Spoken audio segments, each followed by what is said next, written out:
নমস্কার। আজকে শুভ বিজয়া, সবাইকে শুভেচ্ছা, অভিনন্দন। আর এই মায়ের সন্ধ্যেবেলায় একটু মুসম্বি লেবু, একটু আপেল কেটে দিয়েছে।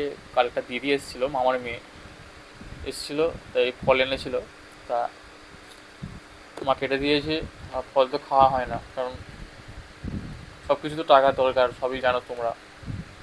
আর এবারে ব্যায়াম সব কিছু করা হয়েছে কম বেশি, আর বাকি আছে ইলেকট্রিক থেরাপি আর ম্যাগনেট থেরাপিটা বাকি আছে।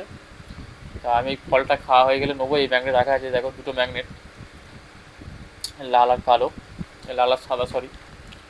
আর এই দুটো নেবো। আর পরে ইলেকট্রিক নেবো, নিয়ে তারপরে শুয়ে পড়বো খাওয়া দাওয়া করে। ঠিক আছে, সবাই ভালো থাকবে। আর সবাই, পুজো তো শেষ হয়ে গেল দেখতে দেখতে, বোঝা গেল না কিছু। আমি তো বাড়িতে কেটে গেল, আর এই 2 বছর হলো পুজো দেখতে পারি না, তোমরা সব জানো তো। আর নতুন করে আর কী বলবো,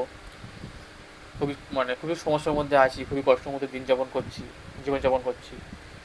এই ভিডিও করছি কারণ তোমাদের একটু ভালোবাসা পেলে, যদি আমার খুব একটু যদি টাকা পাই, খুবই ভালো হয়।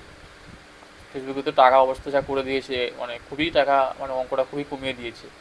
তবুও সামান্য যা যদি পাই, তোমরা যদি একটু লাইক কমেন্ট করো, সাপোর্ট করো, আমার নিজের একটু ট্রিটমেন্টটা আমি করতে পারবো।